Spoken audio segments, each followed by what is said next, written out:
Neworleans.football. Chris Olave admits his play hasn't been up to his standard and he's trying to get back on track. He's in a bit of a slump. Olave has been the focus of a lot of criticism recently, both by the fans and the Kenner Police Department. Olave's had a tough sophomore year. I mean, on the field, off the field, there's a lot of transition happening with the Saints, and it seems like every 30 minutes to an hour, someone is the new scapegoat, whether it's King Blake Groupie, whether it's Pete Carmichael, whether it's Dennis Allen, whether it's Derek Carr, whether it's Chris Olave.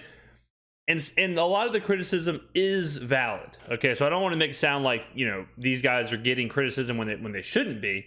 But Olave has had the finger pointed at him a lot this year. And that's something he didn't get last year. Last year, he was the golden child. He was the future. He was, I think, 4th in the Rookie of the Year voting. At one point, they were talking about him possibly being Rookie of the Year. He was kind of on this chart of superstardom, So sophomore years, generally, players take a step backwards, whether it's quarterbacks or running backs or wide receivers or coaches even or defenders. And the reason is simple. There's so much more tape. There's so much more tape on you. The defenses or offenses, whatever other side of the ball you play, they have a chance to kind of game plan. They have a chance to see you. They have a chance to see what you're good at, and they can plan to stop it. Also, someone like Olave, when he first comes in, he's a rookie wide receiver. No one knows what he can do. So he might be matched up against the second, third cornerback. He may be matched up on a safety. All of a sudden now, he's matched up against the ones. He's matched up against the best cornerback they got. So there's a big difference going from the middle tier, cornerbacks and safeties, to all of a sudden I'm going up against lockdown guys week in and week out. So there's that second year is kind of the year where some kind of a slump can happen, unless you are just so physically gifted that a lot of that can carry you too. And Olave physically, he's in between. He's not big like a Calvin Johnson or someone like that, where he can just kind of physically dominate. And then speed, he's fast. I mean, he runs like a 4.4. He's not Tyreek Hill fast. He can't lean on that. He's not a tried and true burner. 4.4 certainly not slow, but 6 feet, 4.4. So he's got to use some finesse. He's got to kind of separate on his own, which can be difficult. Saints wide receiver Chris Olave acknowledged. Whoa. I mean, nothing could have prepared me. I mean, Nicholas has absolutely thrown a curveball here for us. The outfit, what I'm looking, the glasses, the parking lot. I'm in a whole different. I'm absolutely flabbergasted. I'm absolutely befuddled. I mean, I don't know when this was filmed. I think it was filmed on today, which is Wednesday. I think it was 45 degrees in the morning. I think it got up to like 60 during the afternoon. This goes to show you, South Louisiana, look, we are not prepared for the cold. I mean, I don't know if he filmed this at 4 p.m., it was probably 55 degrees. I mean, I feel like James Bond is about to make me refinance a Kia Soul. We got the Matt Bowers auto situation here. I mean, this is an unbelievable backdrop. This is an unreal backdrop here. This may derail the entire. I'm not even sure what I was talking about before we got to this. Acknowledged today that he is currently mired in a slump and he is trying to work his way through it as he tries to get his season back on track after a couple of rough games. Welcome back to The Dot, presented by Matt Bowers Auto Group. Brooke Kirchhofer is currently living a better life than us right now. Olave talked about all the stuff that he's currently going through, his arrest, the tough games, the lack of effort that he's been. What the hell is going on? This is off the rails. What? I feel like we're going improv. What's Brooke doing? Auto Group. Brooke Kirchhofer is currently living a better life than us right now. Currently living a better life than us right now. She must be taking the day off to watch a bunch of my YouTube videos. I mean, she must just be perusing the YouTube channel. Guys, I can't lie. The Aviators are absolutely. I mean, I'm getting flexed on. I'm getting absolutely flexed on, guys. One minute, please. Olave talked about all the stuff that he's currently going through, his arrest, the tough games, the lack of effort that he's been accused of having on the field, and he acknowledged all of it is an issue right now, and he said, quote, "I'm in a little bit of a slump." So, yeah, no doubt. I mean, look, Olave, is all piled up in the last 2 weeks. You're talking about Olave. He had the arrest. There's all the video of him not running the route. Derek Carr screaming at him in the dome. It was all over media, the national media. People calling him out, whether it's fans or teammates or whatever, about his hustle and all this stuff. He's obviously frustrated. He's going through a slump. If you've ever gone through a slump, or you've ever had, whether in any sport, it's a frustrating time. So every little thing that happens negatively feels like the biggest thing in the world. Well, he's had about 4 of them happen in the last 2 weeks. So that just compiles. So, I mean, he's a young guy. I'm sure he's an emotional player. He's in the NFL. He takes this seriously. So he has to work through this. I mean, this is a moment where your back's against the wall. This is some heavy adversity that a professional athlete can feel. And the truth of the matter is, ladies and gentlemen, this kind of adversity can make or break a player. If Chris Olave can get, I mean, I look like $1 million. And Nick was onto something. I might start wearing aviators. And a jacket like this every single video. I mean, if Olave can get through this slump, it's going to make him 10 times the better player. It's going to make him it could propel him to superstardom. You remember Jamar Chase's rookie year in preseason? What was the tape? What were we hearing? We were hearing that he couldn't catch. Think about how ridiculous that sounds now. We were hearing that Jamar Chase could not catch. He was dropping passes all preseason. How long did that last? Does anybody question his hands now? No. But he could have gotten his own head. He could have given himself the yips. He could have, every pass coming to him, he could have dropped. He could have had, that build up inside of him. It could have changed him as a player. He's trying to find his way back onto the right side of this equation. He knows he has the ability to play well, and he's trying to do his best not to allow it to get him too down. There's a standard, man. For myself, I set the standard expectation real high, so higher than anybody. So even when I'm playing real well, I mean, I point out the little plays that I could have been better at. But this last month, I ain't been where the standard is. So I just got to raise that this next game. Olave.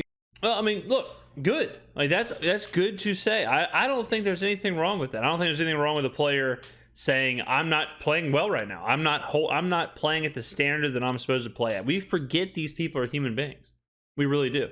We forget these players some of them are 21, 22-year-old players who are in a new city, who have moved to a city, who have signed a huge contract, who have an enormous influx of money all of a sudden, who are dealing with fortune and fame, and they're dealing with spotlight, and they're also trying to play a sport at the absolute highest level on earth.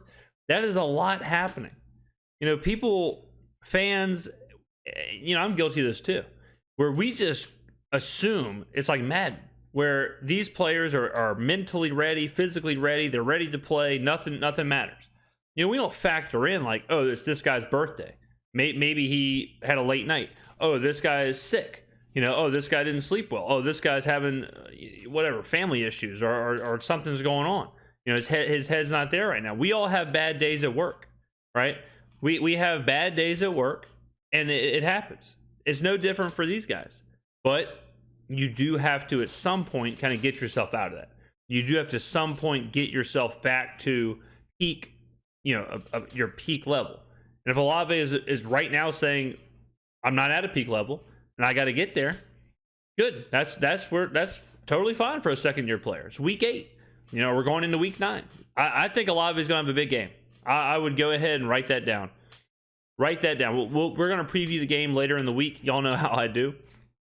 We're going to do it like no one else can do it. Certainly no one else that can do it like me. But we're going to be previewing the game, and in that preview, I'm going to be telling you one thing and one thing only. Chris Olave is going to have a big game. Bet his props. Bet his receptions over, yards over. Last 2 games, what have I given y'all? I've given y'all Gardner Minshew interception, boom, hit, easy. CJ Stroud first interception, boom, hit, easy, called it. I'm going to call another one. Chris Olave is going crazy this week in the Dome against Chicago. I'll be there. Maybe I might wear this. They stayed away from the topic that dominated social media 2 weeks ago when everybody was dissecting the play with Derek Carr, and he said, hey, just kind of put that one on my shoulders. So he's going to own that one, even though there's been some talk about how the progression was actually supposed to play out. He did, however, discuss the play from last week when the ball bounced off his helmet and said, quote, it looked goofy as hell. So he has It did look goofy as hell. The opposite of how I look right now. It looked goofy as hell. It bounced off of his face. It's embarrassing, no doubt, but he's not the first receiver to drop a pass. He's not the last receiver to drop a pass.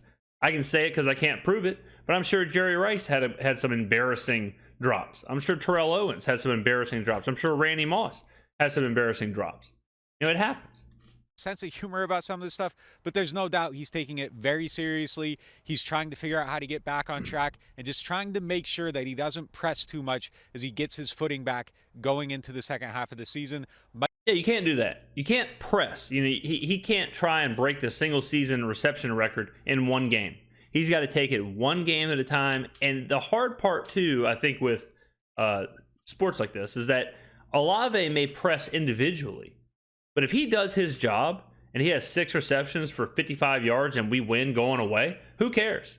You know, at the end of the day, like, I know he wants to silence the critics and he wants to have 200 yards receiving and 3 touchdowns and he wants to get back on track of being one of the best young receivers in the NFL.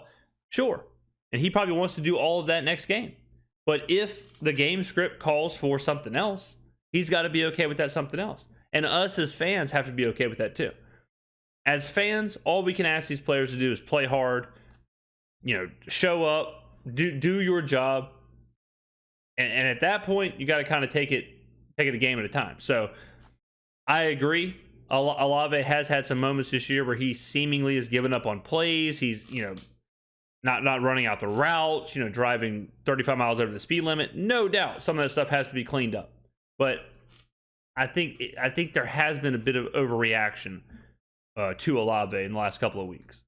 Mike Triplett is going to have a lot more on this topic on Neworleans.football, so make sure you check it out. And we'll be live later today to break down this weekend's game against the Bears. Yeah, absolutely. Look, guys, I mean, I've said it once and I'll say it again. If you want the deepest, most detailed coverage of the Saints and the most technical level from the facilities, I mean, you're not going to get the information that Neworleans.football gives you anywhere else.